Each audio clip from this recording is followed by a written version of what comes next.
हिंदू धर्म में सूर्य भगवान की आराधना करने के लिए बहुत से प्रमुख व्रत और त्योहार होते हैं। इन्हीं त्योहारों में से एक है मकर संक्रांति का पर्व। पौष मास में जब भगवान सूर्य उत्तरायण होकर मकर राशि में प्रवेश करते हैं तो सूर्य की इस संक्रांति को हम मकर संक्रांति के रूप में मनाते हैं। भविष्य पुराण के अनुसार सूर्य के उत्तरायण के दिन संक्रांति का व्रत करने से शुभ फल मिलता है। इस दिन काले तिलों को पानी में मिलाकर स्नान करना चाहिए। अगर संभव हो तो गंगा स्नान करना चाहिए। इस दिन तीर्थ स्थान या पवित्र नदियों में स्नान करने का विशेष महत्व है और फिर इसके बाद सूर्य देव की पूजा अर्चना करनी चाहिए। मकर संक्रांति के दिन शुभ मुहूर्त में स्नान और दान पुण्य करने का विशेष महत्व है। इस दिन खिचड़ी का भोग भी लगाते हैं और कहीं कहीं पर आज के दिन तो मृत पूर्वजों की आत्मा की शांति के लिए खिचड़ी का दान करा जाता है। बहुत सी जगह पर तिल और गुड़ का प्रसाद भी बांटा जाता है। कुछ जगह पर मकर संक्रांति के दिन पतंगे भी उड़ाई जाती हैं। आज के दिन सूर्य भगवान को लाल वस्त्र, गेहूं, गुड़, मसूर की दाल, तांबा, स्वर्ण, सुपारी, लाल फूल, नारियल, दक्षिणा आदि देने का शास्त्रों में विधान है। और मकर संक्रांति के दिन पुण्य काल में किए गए दान पुण्य सामान्य दिन के दान पुण्य से करोड़ों गुना ज्यादा फल देने वाले होते हैं। इस दिन सुबह स्नान करने के बाद सूर्य देव के सामने जल लेकर संकल्प करें। फिर एक वेदी पर एक चौकी पर लाल वस्त्र बिछाकर चंदन या अक्षत से अष्टदल कमल बनाएं और उसके बाद उसमें सूर्य देव की मूर्ति या फिर सूर्य यंत्र स्थापित करें और उसके बाद उन्हें स्नान कराएं। गंध, पुष्प, धूप, दीप, नैवेद्य आदि से पूजन करें। ओम घृणी सूर्याय नमः या ओम भास्कराय नमः और गायत्री मंत्र का जाप करना चाहिए। इसके बाद आदित्य हृदय स्तोत्र का पाठ करके घी, शक्कर और मेवा मिले हुए तिलों का हवन करें और इन वस्तुओं का दान भी करें। इस दिन घी और कंबल के दान का विशेष महत्व है। आज के दिन किया गया दान जप, तप, श्राद्ध और अनुष्ठान आदि का 2 गुना अधिक महत्व है। मकर संक्रांति के पर्व को खिचड़ी भी कहते हैं, इसलिए इस दिन खिचड़ी खाने और खिचड़ी का और तिलों का दान करने का विशेष महत्व है। तो चलिए आपको बताते हैं इस बार मकर संक्रांति के दिन पुण्य काल का और महापुण्य काल का समय क्या रहेगा।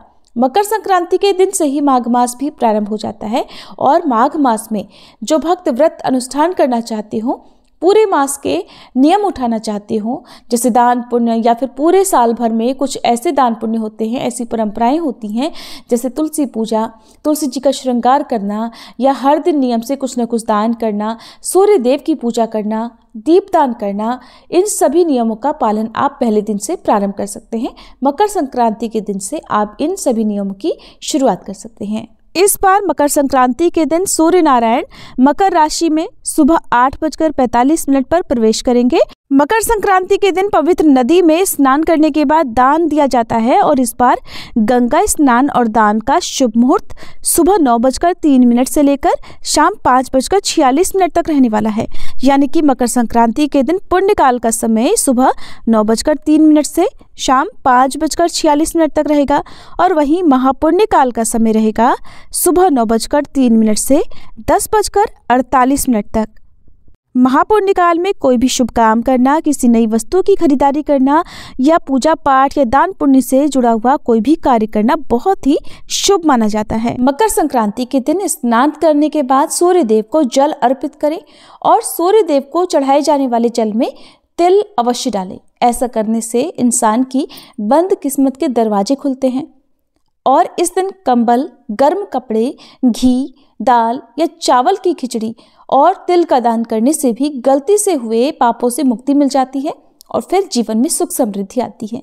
पितरों की शांति के लिए इस दिन उन्हें जल देते समय तिल अवश्य डालें। ऐसा करने से पितरों की आत्मा को भी शांति मिलती है।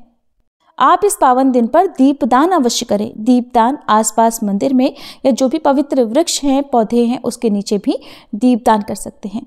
और इस पर्व को पतंग महोत्सव के नाम से भी जाना जाता है। पतंग उड़ाने के पीछे मुख्य कारण है कुछ घंटे सूर्य के प्रकाश में बिताना, क्योंकि ये समय सर्दी का होता है और इस मौसम में सुबह का सूर्य प्रकाश शरीर के लिए स्वास्थ्यवर्धक और त्वचा और हड्डियों के लिए बहुत लाभकारी होता है। मकर संक्रांति के दिन से क्योंकि उत्तरायण शुरू हो जाता है, तो भगवान श्री कृष्ण ने भी उत्तरायण का महत्व बताते हुए गीता में कहा है कि उत्तरायण के 6 मास के शुभ काल में जब सूर्यदेव उत्तरायण होते हैं और पृथ्वी प्रकाश में रहती है तो इस प्रकाश में शरीर का परित्याग करने से व्यक्ति का पुनर्जन्म नहीं होता और ऐसे लोग ब्रह्म को प्राप्त होते हैं। और यही कारण था कि महाभारत काल में भीष्म पितामह ने भी शरीर तब तक नहीं त्यागा था जब तक सूर्य उत्तरायण नहीं हो गए थे। ये थी आज की वीडियो। इस बारे में और अधिक जानने के लिए आप हमारे चैनल पर आगे आने वाली वीडियो को भी जरूर देखिएगा। जानकारी पसंद आई हो तो वीडियो को लाइक करना मत भूलिएगा।